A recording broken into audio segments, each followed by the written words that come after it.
जय हिंद प्यारे बच्चों। आज का सुप्रभात। कक्षा 8 के बच्चे ध्यान देंगे। हिंदी पाठ्य पुस्तक भाग 2 में अब हम कुंडलियों के पश्चात नए पाठ यानी पाठ 7 का पठन कार्य करेंगे।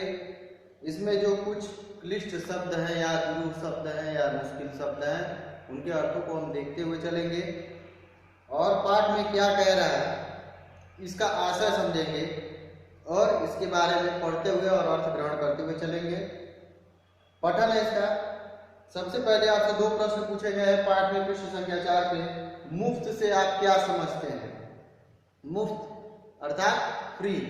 मुफ्त में यानी फ्री में जो चीजें मिलती है उससे आप क्या समझते हैं? यदि कोई आपकी पुस्तक मांग कर ले जाए और समय पर नहीं लौटाए तो आप क्या करेंगे? ऐसा आपकी कक्षा में होता भी है। तो कोई सहपाठी आपकी पुस्तक या आपकी नोटबुक लेके जाता है और वो समय से लौटाता नहीं है तो उस वक्त आपके मन में क्या चलता है उसके बारे में विचार करने के लिए लेखक कह रहा है। तो पाठ के लिए हम पढ़ते हैं। भगवान ने इस संसार रूपी अजायब घर का मतलब होता है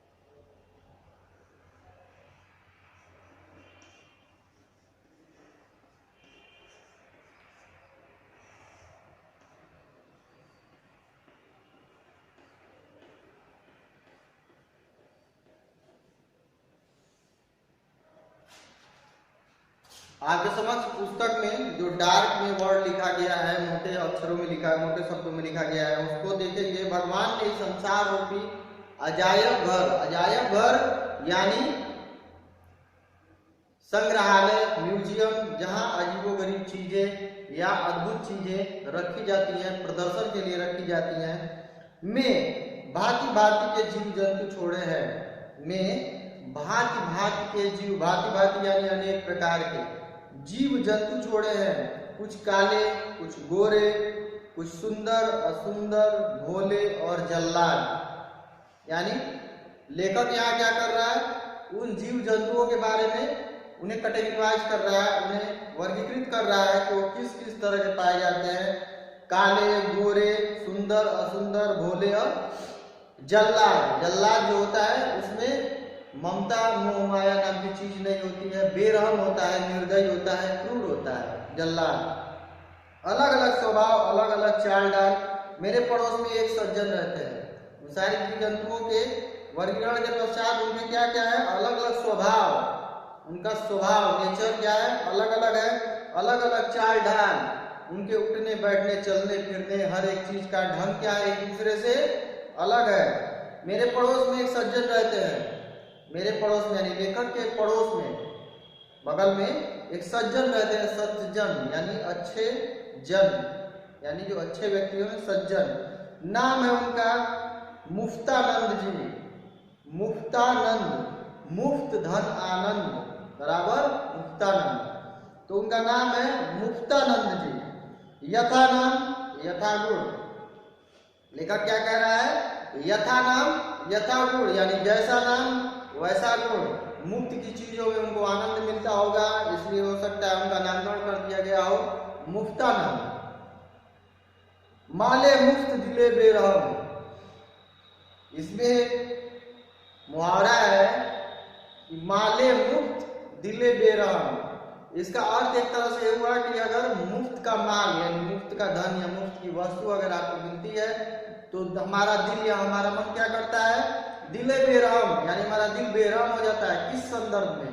उसको खर्च करने या उसका उपयोग करने के संदर्भ में बिल्कुल लापरवाही के साथ उसका प्रयोग करने में हमारा दिल क्या हो जाता है? उसी में मस्त हो जाता है, उसी में खो जाता है। बशर्ते वो चीज क्या होनी चाहिए? मुफ्त की होनी चाहिए। अगर हम अपना लगा के खर्च करते हैं तो हम सोच विचार के खर्च करेंगे, उनको कहाँ इन्वेस्ट करें कि उससे हमें लाभ हो, ये हम जरूर सोचेंगे।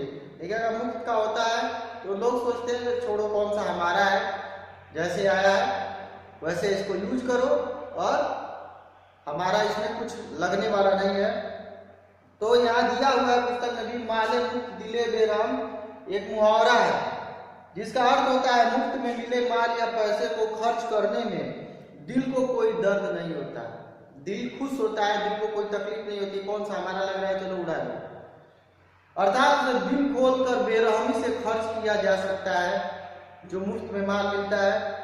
क्या मजाल की कहीं दावत का झूठा भी निमंत्रण मिल जाए और वे जाने से रुक जाए। लेखक श्री मुक्तानंद जी के बारे में कह रहा है कि क्या मजाल, मतलब ऐसा क्या हो, क्या मजाल का मतलब ऐसा हो ही नहीं सकता कि उन्हें झूठा निमंत्रण भी अगर दावत का मिल जाए, कोई झूठ मूठ में कह दे कि मुक्तानंद जी आज दावत है आपकी, और वो उस मजाक को सीरियस लेकर क्या करते थे, वहां पहुंच जाते थे दावत खाने, चाहे बीमार ही क्यों ना हो और चाहे बाद में कुछ भी क्यों ना भुगतना पड़े। वो भले चाहे जिस भी कंडीशन में हो, बीमार हो, तकलीफ में हो, भले बाद में उनकी तबीयत और डिस्टर्ब हो जाए, खराब हो जाए, लेकिन वे जरूर जाते थे, अपनी आदत से बाज नहीं आते थे। वे ऐसे ही एक अवसर पर दावत में जा रहे थे। इसी प्रकार के एक अवसर पर लेखक से उनकी मुलाकात कहाँ हुई, वे दावत पर जा रहे थे, यानी भोज पे जा रहे थे, किसी के आमंत्रण या निमंत्रण, भोज के निमंत्रण पर जा रहे थे। मुझसे बोले, भाई अरे 2-2.5 रुपए का खाऊंगा, बारे आने का मिक्सर पी लूंगा, तब भी फायदे में ही रहूंगा। अब यहाँ जो है कुल मिला के उन्होंने मुनीमीगिरी शुरू कर दी और वे जोड़ने लगे एक अच्छे व्यापारी की तरह। क्या जोड़ रहे थे? मुझसे बोले भाई, यानी लेखक से उन्होंने मुक्तानंद ने कहा भाई अरे 2-2.5 रुपए का खाऊंगा, यानी खाऊंगा कितने का, खाना या भोजन 2-2.5 रुपए का, और 12 आने का मिक्सर पी लूंगा। 12 आने का मिक्सर यानी 75 पैसे, 75 पैसे का वे मिक्सर। मिक्सर एक तरह से क्या है, दवाई का मिश्रण। मिक्सर क्या होता है, दवाई का मिश्रण।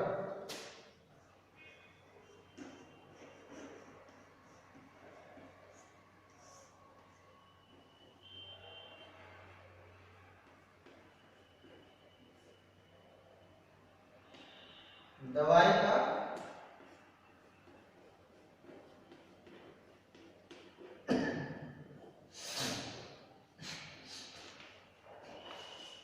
मिश्रण, मिक्सचर अर्थात दवाई का मिश्रण, यानी खाऊंगा 2-2.5 रुपए का और 12 आने का यानी 75 पैसे का मिक्सर, यानी मिक्सचर यानी दवा, दवा का मिश्रण पी लूंगा, तब भी फायदे में ही रहूंगा। यानी उस व्यक्ति ने ये सोच लिया था कि 2-2.5 रुपए का भोजन, यानी अधिक भोजन करने के उपरांत भले ही मेरी तबीयत खराब हो जाए, तो 2-2.5 रुपए का मैंने भोजन कर लिया उसके यहाँ, और घर आके अगर मुझे दवाई खानी भी पड़े, तबीयत खराब हो जाए, तो 12 आने यानी 75 पैसे का मैं दवा पी लूंगा और मेरा मेंटेन हो जाएगा, तभी भी मैं फायदे में रहूंगा। यानी 2.5 रुपए का उसके यहाँ खा के भले तबीयत खराब हो जाए तो मेरा 75 पैसा लगेगा, फिर भी मैं फायदे में रहूंगा। कितने फायदे में रहूंगा, 1.25 रुपए के फायदे में रहूंगा। मुफ्त का चंदन घिस मेरे नंदन, मुफ्त का चंदन घिस मेरे नंदन ब्रज भाषा की लोकोक्ति है। मुफ्त का चंदन यानी मुफ्त में मिले हुए चंदन को घिस मेरे नंदन, घिस लो बेटा, या नंदन यानी पुत्र, यानी बेटा, यानी एक तरह से कहावत है, व्यंग है कि मुफ्त का चंदन घिस मेरे नंदन, यानी जितना चाहे उतना घिस लो, शरीर पे लगा लो या चंदन से नहा लो, क्योंकि मुफ्त का। और पैसे देके चंदन लगाएंगे तो वो सिर्फ माथे पे अपने तिलक के लिए लगाएंगे। मुफ्त का है तो घिस लो, शरीर में लगा लो, ऊपर नहा लो, बालों में लगा लो, जहां जहां लगा लो। श्री मुक्तानंद जी इसके ज्वलन उदाहरण है। उसी ब्रज भाषा की कहावत है जो लोकोक्ति है। मुक्तानंद जी जो है यानी लेखक के पड़ोसी, इसके उदाहरण है। शौक सब करेंगे, पान का भी शौक जान पहचान वालों की जेब से ही होता है। उनको शौक सारे हैं, सारे शौक हैं, लेकिन हर एक शौक को जो पूरा किससे करते हैं, अपने किसी परिचित की जेब यानी अपने परिचय या जान पहचान वालों के पैसे पर वो अपने शौक पूरे करते हैं। पान का शौक, पान खाने का शौक भी वो अपने जान पहचान वालों की जेब से यानी अपने परिचित लोगों के पैसे से ही वो पान भी खाते हैं। आप पान खा रहे हैं, आपसे नमस्कार किया और पान पर हाथ बढ़ाया। आप पान खा रहे हैं, ऐसे हाथ को खोल के मुंह में डालने आ रहे तो नमस्कार किया और आपके ही पान की तरफ उन्होंने हाथ बढ़ा दिया। ऐसे व्यक्ति थे। यदि आप ट्रेन में सफर कर रहे हैं तो किसी अजनबी से निसंकोच रूप से अपने शौक पूरे कर लेते हैं। यदि आप ट्रेन में सफर कर रहे हैं तो किसी अजनबी से निसंकोच रूप से अपने शौक पूरे कर लेते हैं। अगर कोई भी व्यक्ति उनके सामने ट्रेन में बैठा हो तो उसके साथ खाने पीने बोलने हर एक चीज में वो परहेज नहीं करते, पूरा कर लेते हैं उससे। उनका सिद्धांत है कि ऐसा करने से दुर्व्यसन अपनी सीमा पार नहीं कर पाते हैं। दुर्व्यसन का मतलब है बुरी आदतें, नशा वगैरह। दुर्व्यसन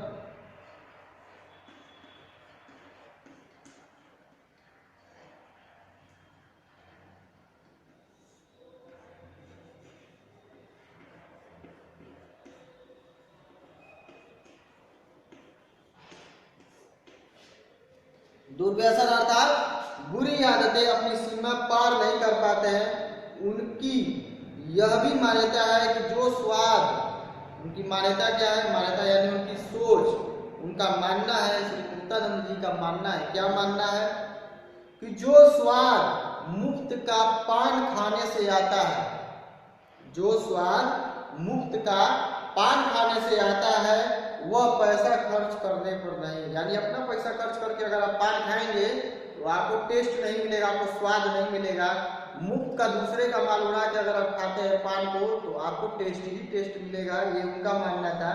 एक दिन मैं बाजार से लौटा, देखा श्रीमान मुक्तानंद गली में एक कटी पतंग लूटने को बेतहाशा दौड़े जा रहे हैं। बेतहाशा मीन्स बिल्कुल अंधेपन में, अंधाधुंध। बेतहाशा यानी अंधाधुंध।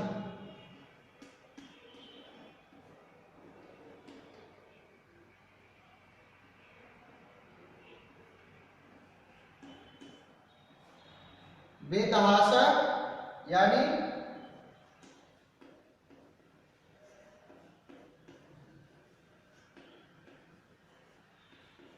अंधाधुंध। अंधाधुंध का मतलब होता है कि बिना देखे, बिना समझे, बिना आगे की ओर देखे और ध्यान दिए अंधाधुंध वो दौड़ते चले जा रहे हैं। यदि वो उन्हें मिल गई तो वे उसे प्राप्त करके कृत्य हो जाएंगे। कृत्य क्या मतलब होता है, धन्य हो जाएंगे, अपने आप को धन्य समझेंगे। यद्यपि पतंग उड़ाने की अवस्था बहुत पीछे छोड़ चुके हैं, मुक्तानंद की उम्र ऐसी हो चुकी है कि पतंग उड़ाने की उम्र क्या हो चुकी है, उनकी ढल चुकी है, खत्म हो चुकी है, तथापि उस मुफ्त की पतंग को कैसे छोड़ दे।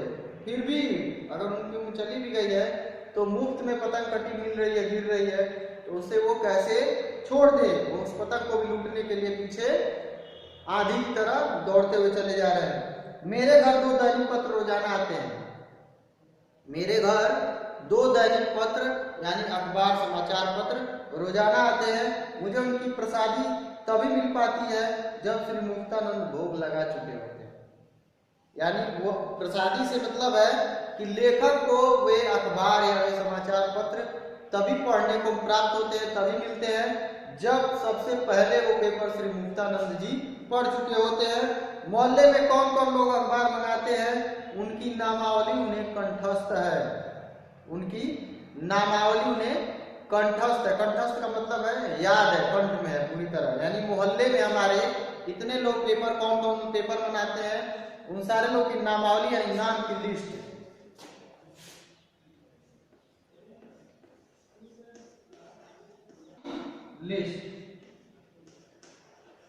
नाम की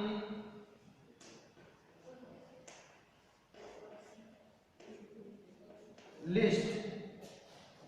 यानी पेपर कितने लोग मोहल्ले में मंगाते हैं, मुक्तानंद जी खुद पेपर नहीं मंगाते, लेकिन उन पेपर मंगाने वाले लोगों की नाम की लिस्ट उन्हें याद है। उनका कथन है कि प्रत्येक मनुष्य को अपने ज्ञान वर्धन के लिए अधिक से अधिक समाचार पत्र पढ़ने चाहिए, किंतु पैसा खर्च के समाचार पत्र पढ़ना वे पाप समझते हैं। वे कहते हैं कि मनुष्य अपने ज्ञान वर्धन के लिए, यानी अपने दिमाग को बढ़ाने के लिए, अपना ज्ञान बढ़ाने के लिए अधिक से अधिक समाचार पत्रों का पठन करना चाहिए, अधिक से अधिक समाचार पत्र पढ़ने चाहिए, किंतु अपने जेब से पैसे लगा के नहीं, मुफ्त का दूसरे से मांग कर।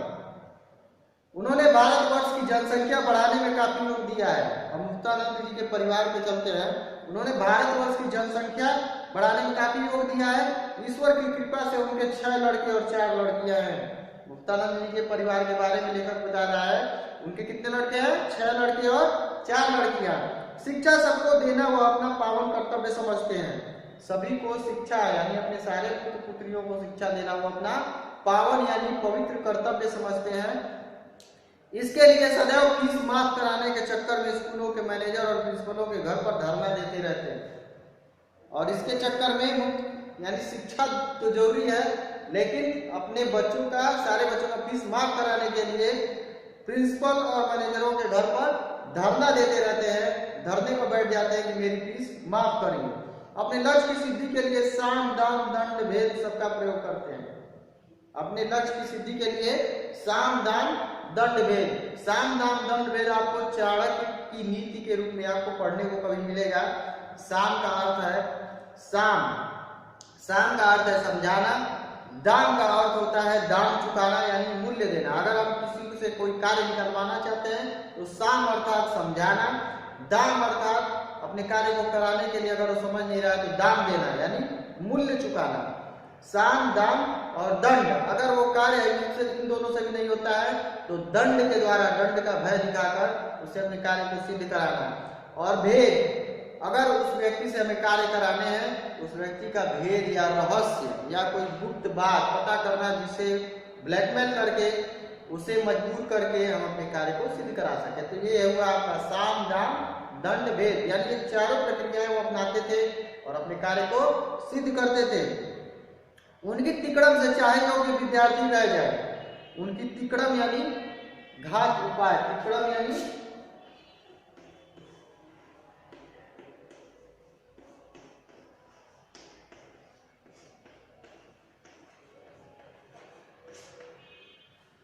तिकड़म यानी घात उपाय। उनकी तिकड़म से चाहे योग्य विद्यार्थी रह जाए लेकिन वह अपने किसी बच्चे की फीस नहीं देंगे। उनकी तिकड़म से कोई भी योग्य विद्यार्थी रह जाए, भले उसको शिक्षा मिले या ना मिले, लेकिन अपने बच्चों की वो फीस बिल्कुल नहीं चुकाएंगे, मुफ्त की चाहिए।